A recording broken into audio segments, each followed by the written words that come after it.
Sagot nyo mga kapatid. At ito po ang tanong. Are there any dreamers in this house? May mga nangangarap po ba dito sa lugar na ito? Now, when I say dreamers mga kapatid, I'm not referring to worldly ambitions. Hindi ko po tinutukoy yung mga tao who see things in the eyes of their head. When I say dreamers, I'm talking about faith-filled, God-given vision and people who see things in the eyes of their hearts. Because the eyes in your head show you what is, but the eyes in your heart show you what can be.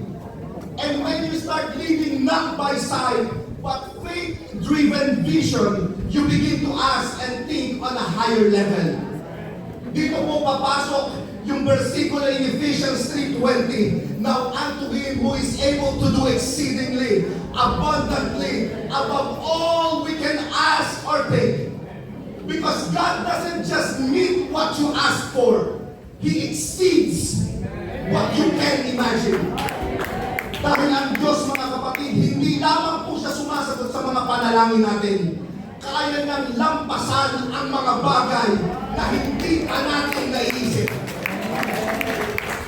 May mga tao po ang tingin sa ating baliw, sa ating pananampalataya. Kasi kung titingnan nila ang sitwasyon natin, mga kapatid, hindi nila maintindihan kung bakit patuloy pa rin tayo umaasa. Paano mo nagagawa magpuri sa gitna ng pinagdaraan ng problema? Paano mo nagagawa maging positibo sa gitna ng negatibang sitwasyon? Tinitingnan nila ang buhay natin at sinasabi nila parang hindi nagmamatch, parang hindi tugma yung attitude natin sa adversity na pinagdaraanan natin. That's because they're just looking through the natural eyes. Pero tayo mga kapatid, bilang mananampalataya, we're seeing it through the eyes of faith. Dahil naniniwala tayo that it's gonna turn in my favor. Kung sa natural eyes lamang ako titingin, Pastor Abs, malamang malungkot ako, malamang wasak na ako, pero naniniwala ako na may gagawing bago ang Diyos. God is about to do something that eyes haven't seen, ears haven't heard, and heart haven't conceived. That is why I can still praise in the middle of my pain. And we are not just hoping. We know that God is about to do something great in our lives. Kapag tayo po ay may vision, mga kapatid, you begin to see things that everything that was with you in the past can go back to you in the future. Kapag may spiritual vision tayo, mga kapatid, makikita mo na kahit masakit ang bahagi ng nakaraan natin, pwedeng gamitin ng Diyos para sa future natin. Yung akala mo walang silbi noon, parte pala siya ng purpose natin ngayon. You don't have to leave everything behind. Ibig sabihin, God can repurpose it. And when we talk about vision, one of the greatest gifts you can ever receive is the gift of clarity. Having a dream or vision is powerful, but you also need clarity to walk it out. Yung vision po, big picture. Yung clarity, it means yung direction, yung assignment, at yung discernment, at yung confirmation ng ating pong Panginoon. At bilang isang pastor, mga kapatid, kung may isang mang bagay po akong paulit-ulit na ipagpe-pray sa mga kapatiran, hindi po ito kotse, hindi po ito bahay, hindi po ito gamit o material na bagay, kundi clarity. Bakit? Kasi ang pinaka-highest form po ng reward sa buhay ay hindi pera, kundi ang fulfillment na galing sa pagsunod sa kalooban ng Diyos. Ang ating Panginoon, mga kapatid, Jesus didn't promise wealth, but purpose and joy in obedience. Ang sabi po in John 4:34, my food is to do the will of Him who sent me and to finish His work. Even Paul, mga kapatid, he viewed earthly gains as nothing compared to knowing Christ. I consider everything a loss because of the surpassing power, worth of knowing Christ Jesus, my Lord. Kaya ang panalangin ko mga kapatid, Lord, sa pagsunod ko po sa iyong kalooban, bigyan mo ako ng clarity. Mahalaga po ang pagsunod sa pagtugon sa tawag ng Diyos. Obedience is important. Essential po ito mga kapatid. At ito rin pong area na ito, yung pagsunod natin, ito madalas yung inaatake ng kaaway. Because if he can get you to be corrupt, his next step is to try to get you to be unclear. Kung hindi ka niya kayang sirain, sisiguraduhin niyang guguluhin niya at guguluhin niya ang pag-iisip mo. This is why yung pong confusion is really an expression of spiritual warfare. Because the Bible says, God is not the author of confusion. At kung hindi po ang Panginoon ang author ng confusion, walang iba kundi si Satanas. And he wants confusion about ano ang gagawin ko sa Panginoon, kailan ko ito dapat gawin, sino ang dapat kong kasama sa pagtugon sa tawag ng Panginoon, sino ang dapat manatili sa buhay ko, at sino ang dapat kong pakawalan. The devil wants to keep the wrong people in and keep the right people out. Kaya ngayon pa lang, we must pray for clarity. Hindi lang basta sa trabaho mo, hindi lang para sa love life mo, hindi lang para sa relasyon mo, kundi para sa calling mo, para sa purpose ng Diyos sa buhay mo. Because in this season, clarity is a weapon. Kapag malinaw ang tawag ng Diyos sa iyo, hindi ka basta-basta maapektuhan sa sasabihin ng ibang tao. Hindi ka madaling ma-distract, hindi ka basta sumusuko, and when you have clarity, you become unstoppable. Hindi dahil perfect ka, because you know who called you and you know kung saan ka pupunta. So pray to God, Lord, give me clarity so I can walk boldly in my calling, in my service to you. Church, ang calling natin to serve ay hindi po laro-laro. That's why I can't help it nung nakita ko po yung mga ginagamit ng Panginoon dito kanina habang sila'y kumakanta. These people have their own crosses to carry. Meron silang kanya-kanyang ginagawa, pero patuloy sila nagpapagamit sa Panginoon. Ang calling natin to serve ay hindi laro-laro lamang. It's not just a career. It's not just a title. It's not just a task. It's a divine assignment. At alam niya ng kaaway, mga kapatid. That's why he's not just trying to make you sinful. He's trying to make you unclear. Why? Because confusion kills calling. And if the devil can get you to sin, he'll try to keep you spinning indecision. Ang goal niya, huwag kang tumugon sa iyong calling. Huwag kang mag-commit. Huwag kang mag-move forward. Huwag kang magpagamit sa Diyos. Huwag kang maguluhan ka sa plano ng pagpapagamit sa gawain. At anong result? May stuck ka sa analysis. May stuck ka sa pressure. May stuck ka sa option. Church, your calling isn't about what you can do. It's about what you were sent to do. So today, ang panalangin natin dapat hindi lamang basta, Lord, use me. Ang panalangin natin dapat, Lord, lead me. Lead me to obey your will. Lead me with clarity. Because I don't want to spend my life doing just good things and miss the bad things. Si Paul, mga kapatid, he reserved clarity in his calling over time. That's why Paul was told in Acts chapter 9, but he received more clarity in his mission on the later chapters, on verse 13 and so on. Meaning to say, mga kapatid, his calling unfolded with increasing clarity as he obeyed. Again, as he obeyed. Your calling unfolds with obedience, not with complete understanding. Church, hindi mo basta-basta magagawa ang pinagagawa ng Diyos kung malabo ang paningin mo sa Kanya pong layunin. At alam po ito ng kaaway, mga kapatid. That's why he fights hard. He won't always come with a roar. Minsan dadaanin niya sa mga pabulong. Minsan He uses voices around you, yung mga unsolicited opinions ng mga surviving isn't the same as being whole. O nakaligtas tayo sa failure sa buhay, pero ang confidence ba natin intact pa rin? Yes, nag-end tayo sa isang maling relasyon o sa isang relasyon, pero kaya mo pa rin bang magtiwala? Nakatayo tayo pagkatapos ng bagyo, but something inside of us is still missing. That's why in John 10:10, ang sabi po dito, the thief comes to steal, kill, and destroy. Hindi siya laging pumapatay agad. Minsan ninanakaw niya muna. He steals passion, he steals purpose, he steals boldness, and the most dangerous part of this, hindi mo alam na wala na until kailangan mo na. When you reach deep inside for courage, only to realize na wala na pala siya.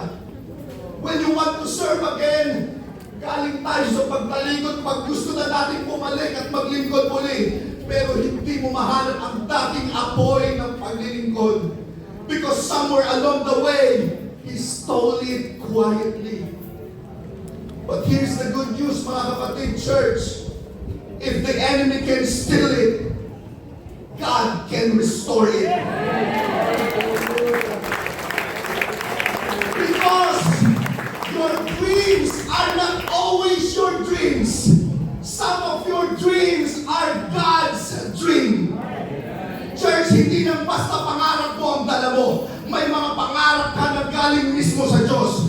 Yung ilang bagay na gustong-gusto mo, hindi yan aksidente. Desire yan na inilagay ng Diyos sa puso mo. It's not just about ambition, it's divine assignment. Kaya huwag mong iisipin spiritual warfare lang to dahil ayaw ng demonyo na nasa spotlight ka.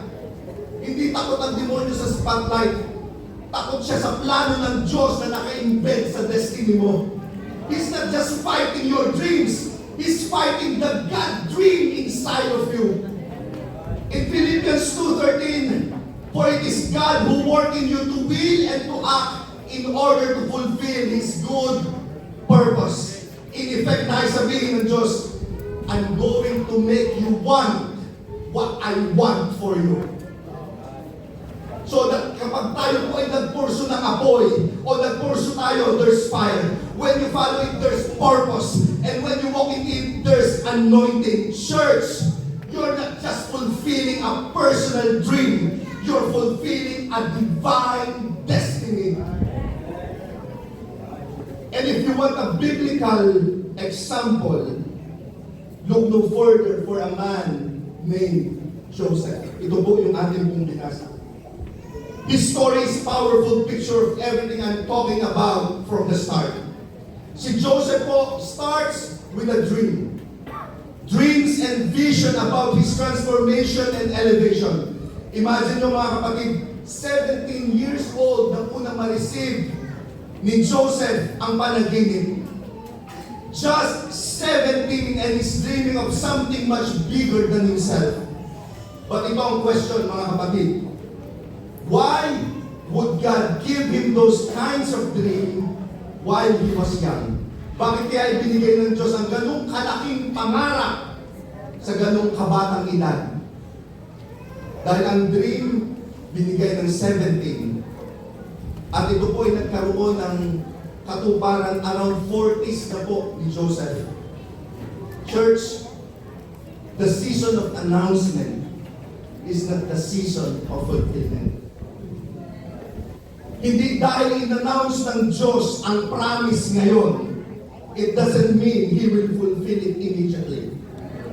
Kaya marami po ang nalilito at minsan nakukonfuse sa timing ng Panginoon because they think the season when God shows it to you is the same season He brings it to pass.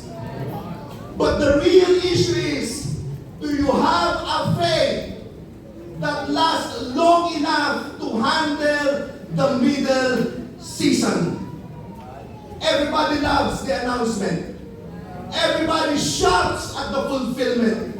Madali ang simula at masaya ang dulo. Pero kung makakarating ka mula sa pangako hanggang doon sa katuparan, ay nasa paano natin i-handle ang middle part, ang journey, ang proseso. Paano natin i-handle ang proseso, mga kapatid, between sa pangako hanggang doon sa katuparan. At ito ang nais kong maliwalagan natin, mga kapatid, kapag dumaan ka o nakaharap tayo sa isang pintuan, hindi ibig sabihin na pagbukas natin ng panibagong pintuan, nasa panibagong silid na muli tayo, mga kapatid. Minsan pagbukas mo ng pinto, hallway pala ang sasalubong sa'yo. I don't know who this is for, but I just want to tell you, nasa hallway ka pa. That's why you need to keep on walking. Huwag kang hihinto. Magpatuloy ka sa paglalakad. Dahil sa dulo ng hallway na yan, naroon ang susunod na God's next para sa iyo. Church, the season of announcement is not always the season of fulfillment. Kaya habang naghihintay ka, you've got to manage the middle. The middle is hard. The middle is frustrating. You need to trust the process. So ito pong si Joseph is having dreams. Ito pong mga vision.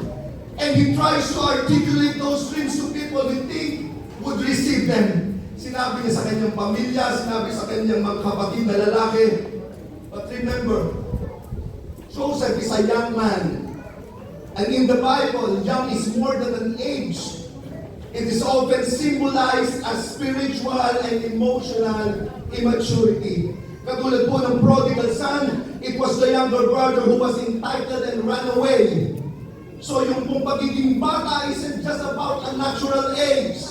It's also about the maturity level. At dahil bata pa nga po itong si Joseph, may pagka-naive po siya. He doesn't understand that even people who love you can still have triggers.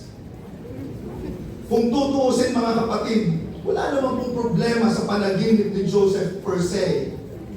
Ang problema ng mga kapatid ni Joseph is kung ano yung position nila, yung kung ano ang role nila doon po sa panaginip ni Joseph, at yun po ang naka-offend sa kanila.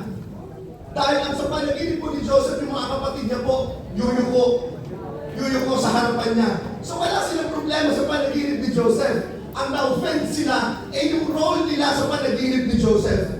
At may tinuturo po sa atin ang parting ito ng kwento ni Joseph, na kahit mahal mo ang isang tao at mahal ka rin nila, hindi ibig sabihin mamahalin nila ang pangarap mo. But listen to this, church. Whether or not the dream is fulfilled isn't based on whether they believe it. It's based on whether you believe it. Nakabase ito sa pananampalataya mo. Kaya huwag mong hayaang maging infection sa'yo ang rejection ng mga tao. Don't let them know, rewrite your identity. Dahil kapag ang isang infection na ang naging rejection, maaari nitong pigilan ang calling mo. Maaari nitong pigilan ang pagtawag sa'yo ng Panginoon. Maaari nitong sirain ang tiwala mo sa sarili mo. At unti-unting palamigin ang pananampalataya mo sa Diyos. So let God heal it before it infects your purpose. At yung rejection natin, let it be a reminder of your calling, not a reason to walk away from it. Tingnan natin si Joseph, mga kapatid. Masyado silang naging triggered sa panaginip ni Joseph. Kaya anong sabi nila? Pagkalin na lang natin kung si Joseph. Bakit sino ba siya sa tingin niya? So ang ginawa nila, we know the story, they took off the colorful coat, at ang ginawa nila, inihulog po nila sa isang bangin, sa isang balon, sister. Pero, mga kapatid, meron pong naging turnout of events. Yung isa pong nakatatandang kapatid na ang pangalan ay Judah, nagsalita. Ang sabi po, in Genesis chapter 37 verse 26, anong mapapala natin kung papatayin natin siya, tatakpan ng dugo niya? Ibenta na lang natin siya sa mga Ismailita. Huwag natin siyang sasaktan. Tutal, kapatid naman natin siya, sarili naman at dugo. At alam niyo mga kapatid, pumayag naman itong mga kapatid. They were going to take his life, but Judah intervened and saved him. Ang pangalan pong Judah, we all know, means praise. And praise is what saved Joseph's life. Kaya din tayo bilang Kristiyano, mga kapatid, sa ating mga pagpupuri. Kahit na pupuri ka sa Panginoon, ang sabi sa Bible, in the good times and in the bad times, praise His name. Ang sinasabi nila, ang OA na mga magpuri ng mga Pentecostal, ang ingay nyo masyado kayong emotional. But let me tell you something, yes, OA na ako kung OA, pero ang mga nagsasabing OA ako magpuri, hindi pa nakakatanggap ng banal na Espiritu, hindi pa nararanasan palayain mula sa kasalanan, hindi pa pinapago ng Diyos ang buhay. OA na ako kung OA, but you have no idea what kind of big praise pulled me out. It wasn't just a song, it was a survival. And praise is what kept my mind from breaking when life was breaking me. So no, I will never apologize for my praise. I won't stay quiet. I won't water it down because God didn't give me a silent breakthrough. So I won't give Him a silent praise. Hindi ka binigyan ng Diyos ang pasatahimik na tagumpay. Kaya huwag mo siyang bigyan ng tahimik na pagpupuli.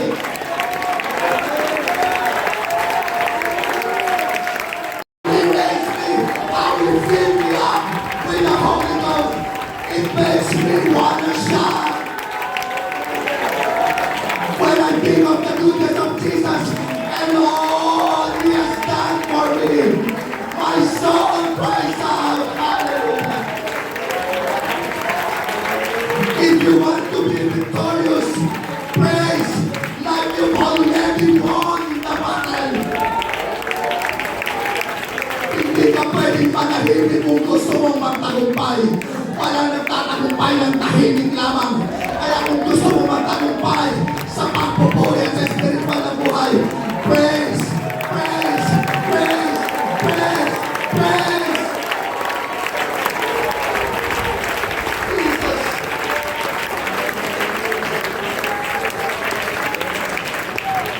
So let's go back to Joseph. Nagsalita si Judah. Praise saved his life. At anong sinabi ni Praise? Teka, may paparating na mga Ismaelita.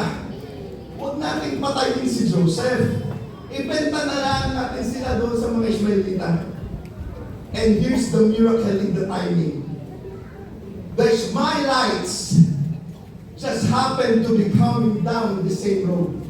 Ang mga Ishmaelites, mga kapatid, nagkataong naglalakad. The same, kung nasasan po, itong si Joseph at ang kanyang mga kapatid. The Ishmaelites are descendants of Ishmael. At sino po si Ishmael? Ishmael was Abraham's other son. He was Abraham's firstborn through Hagar. He was the child born out of Abraham's mistake, born out of impatience, and not with promise. But listen to this. If Abraham had never made the mistake, Ishmael would never have been born. If Ishmael is never born, there are no Ishmaelites. If there are no Ishmaelites, no one comes to save Joseph from the well. So anong ibig sabihin ito, mga kapatid? Even Abraham's mistake became part of Joseph's miracle. Ang Diyos natin, God the Redeemer, can take what the enemy meant for evil and turn it for your good. Kaya huwag mong isipin na tapos ka na dahil mayroon ka naging maling desisyon sa nakaraan, dahil may pagkakamali kang nagawa sa nakaraan sa kamay ng Diyos. Kahit ang pagkakamali mo, pwede maging bahagi ng milagro mo. Because when God writes your story, Even the wrong turns still lead to destiny. May mga Ismael ka sa nakaraan mo. May mga desisyon kang pinaglalabanan mo sa nakaraan. Subalit itong nais kong sabihin sa iyo, mga kapatid, ang pagkakamali mo ay hindi mo katapusan. Ang kabiguan mo ay hindi kapawasan ng tawag ng Diyos sa buhay mo. Your failure is not fatal. Your mistake is not the end. God is a redeemer. He will take your mess and turn it into a miracle.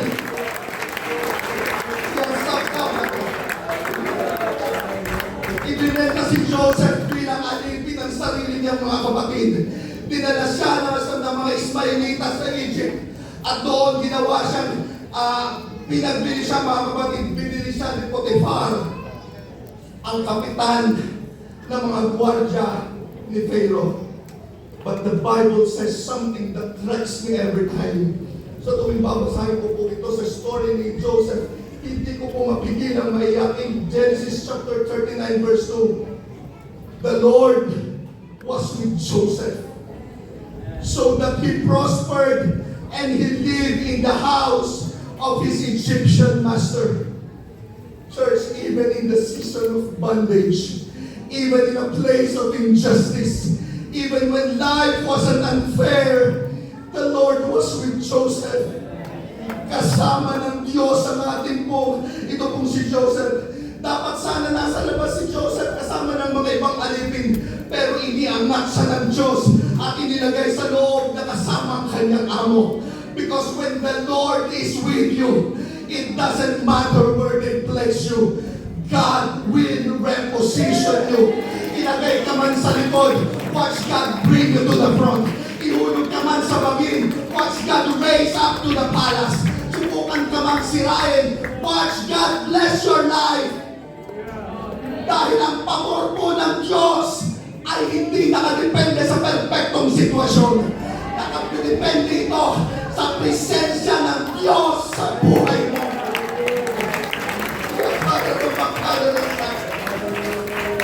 Genesis chapter 39 verses 3 to 5. When Potiphar saw that the Lord was with him and the Lord gave him success in everything he did, Joseph found favor in his eyes. Potiphar put him in charge of his household and he entrusted to his care everything he owned. The Lord blessed the household of Egyptian because of Joseph.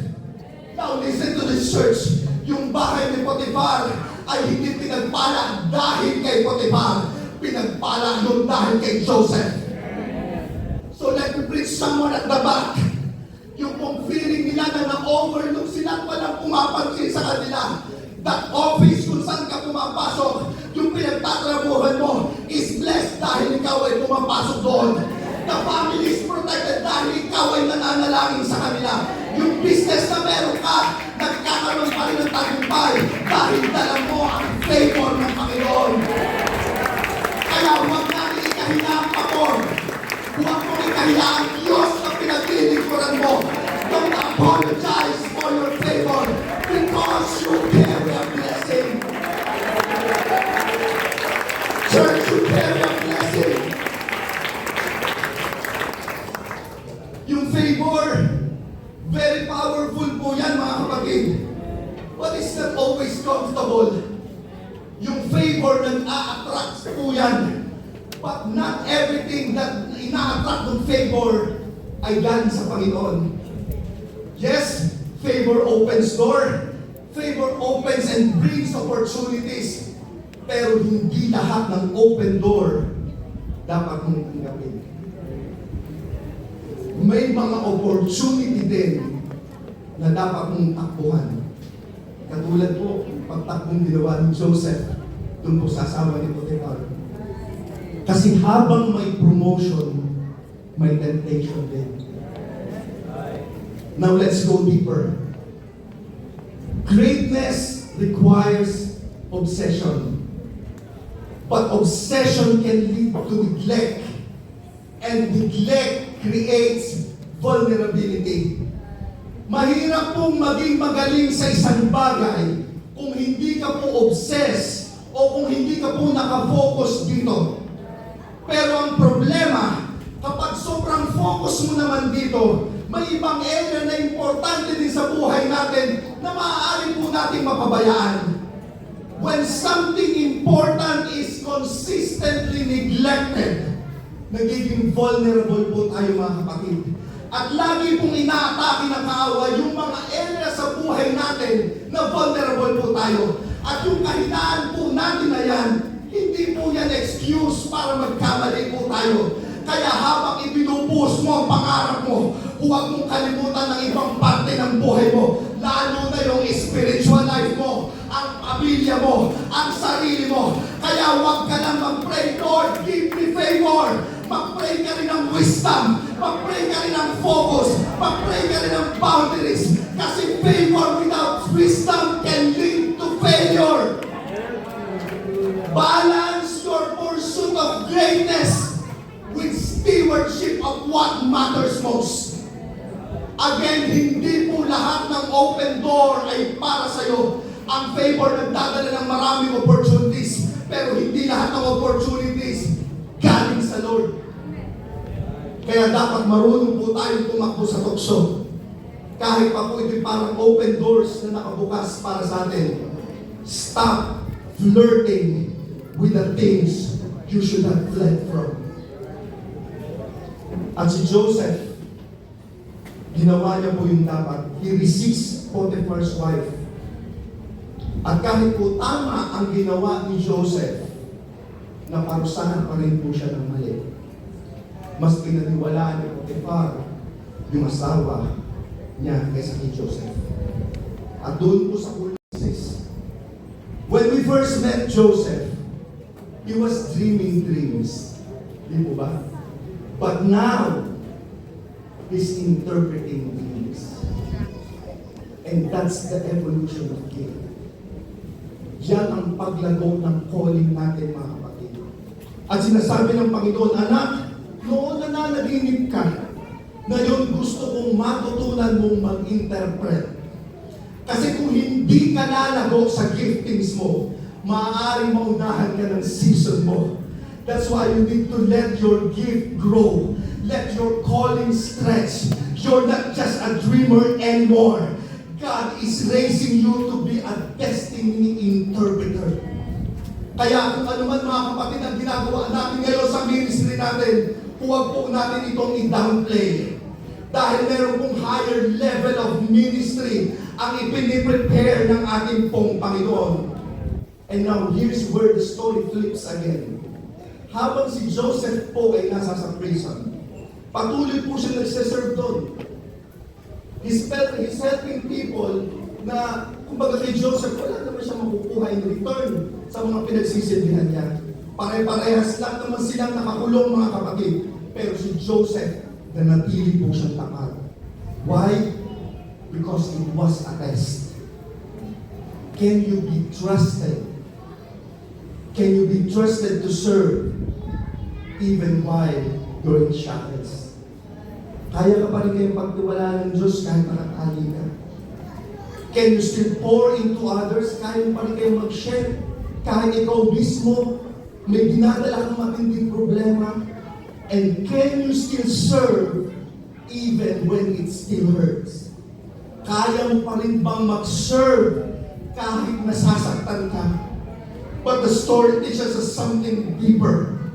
Minsan mga kapatid, patuloy at patuloy po tayo nagsaserve sa ministry. Kahit minsan hindi natin alam, it may nangyayari ang resulta. Mga kapatid, ito po ang tunay na puso ng servanthood. Hindi ka lang naglilingkod dahil madali.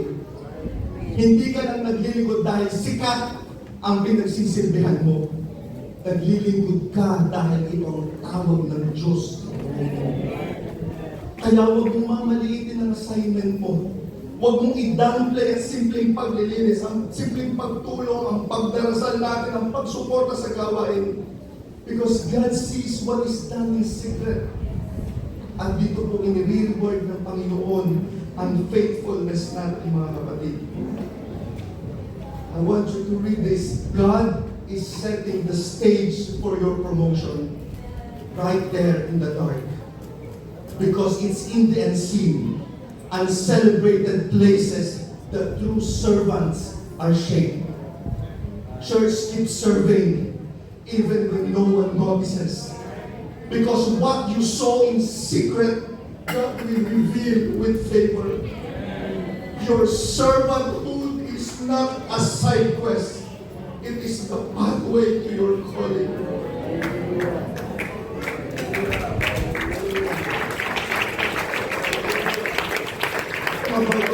Now let's move forward. Napalaya po ang butler at nakabalik siya sa trabaho. Now 2 years later, nagkaroon po ulit ng panaginip ang Pharaoh. At naalala ng butler, meron po akong nakasama sa kulungan 2 years ago na nag-interpret ng ng panaginip ko, ng pangarap ko. At narito po ako ngayon. Joseph, nung nagpunta po siya sa Pharaoh, in-interpret niya, to make the long story short, at nagkaroon po ng clarity ang magiging plano sa buong Egypto. And Pharaoh says, I don't want you just to interpret my dreams. I want you to manage everything in my house. That's what favor looks like. That's what faithful servanthood produces. When you're faithful in prison, God prepares for a palace leadership. Ano po ang sabi in Genesis 41 verse 15? Before the years of famine came, 2 sons were born to Joseph. And Joseph named his firstborn Manasseh. And said, it is because God has made me forget all my troubles and all my father's household. Now, Manasseh is not just a name. That's not just a name. That's a testimony. Because when God births something sa atin mga kapatid, it can be so beautiful and so redemptive na parang sasabihin natin, oo, may sugat ako ngayon, pero hindi na masakit. Oo, naalala ko yung balon na nangyari sa akin, pero hindi na ako doon nakakali. Because God knows how to give you a Manasseh. Ang blessing mo so full, it makes the burden fade. Kaya you can still serve, even when it still hurts. And I declare to this church, this is your Manasseh season. A season where healing outweighs the hurt. A season where healing outweighs the hurt. Where joy overshadows the journey. God, you really made it all worth it. This is your Manasseh season. Anumang bagay ang mayroong sakit, kinalimutan na ito. Now, nung si Benjamin, mga kapatid, ay dumating, yung po yung nag-trigger kay Joseph para po talagang mag-breakdown siya. Minsan tinatawag tayo ng Diyos na maglingkod sa isang sitwasyon na nakaka-trigger sa atin. Yung sitwasyon na talagang magbabalik sa atin sa dating sakit. At dito ka muling ibabalik ni Lord para dito ka mag-serve. Di ba minsan parang si Lord yata nag-trip sa akin. Alam niya na ito yung trigger ko. Alam niya ito yung sitwasyon na makakapag-trigger ng emotions ko. Ito yung makakapagpabalik ng dating sakit. Dito niya wala ko tatawagin para mag-serve. Yung servanthood natin, mga kapatid, it's calling for another level of healing. At ito po ang naging pinakamalaking struggle ni Joseph. Paano niya magagawang maglingkod kung pinapagaling niya pa ang sarili niya? Paano niya magagawang magpahain ng pagkain kung yung sakit na tuwing makikita niya mga tao, mismo kapatid niya, na nagtangka sa buhay niya ay nasa harapan niya? Na-overwhelmed si Joseph, kaya po hindi niya napigilang umiyak. Subalit matapos ang lahat, bumalik si Joseph at hinarap ang mga tao na dala sa kanya sa pinakamasakit na sitwasyon ng kanyang buhay. At ang sinabi ni Joseph, serve the food. Isa pong napakalalim na level ng healing ito, mga kapatid. Joseph served even while triggered. Marami sa atin naghihintay pa ng closure. Pero ang sinasabi ng Diyos, hindi mo kailangang hintayin ang sorry para lumaya. Dahil may purpose ka pa rin. Yung masama na balak nila, yung ginagawa nilang masama sa'yo, ginamit ng Diyos yan para sa kabutihan mo. Kaya huwag kang manatili sa balon ng hinanakit. Don't stuck at the pit of pain when God has a palace of purpose waiting. Baka may sugat ka pa, pero may calling ka pa rin. You may still have tears, but you still have a table to serve. Church, this is your Joseph moment. Ano man ang bagay na hindi mo pa mapalayag dahil sa sakit ng nakalipas, palayain mo na ang sarili mo dahil mas may higit pang purpose na inilagay ang Diyos sa buhay. Serve anyway. Forgive anyway. Walk in freedom. I'm about to end as I call our musicians and singers. And I request everyone to stand. Keep serving when it still hurts. Hindi ko po alam kung para kanino ang mensahe ito, but I came to tell you, God can still use you even after the pit. Even after the betrayal, even after the prison. Alam ko po, umiingat kayo sa gabi. You carried burdens no one noticed. You've been faithful even no one overlooked you. And now you're standing in the middle, the whole way between the promise and the palace. But hear me, the whole way is not the end of your story. Marami sa atin ngayon parang si Joseph. May mga dala tayong pangarap na halos ikawasak natin. Patuloy tayo naglilingkod, patuloy tayo nagsaserve, tahimik tayong umiiyak. But God sent me to remind you that He sees you, He's with you, and He's not yet finished with you.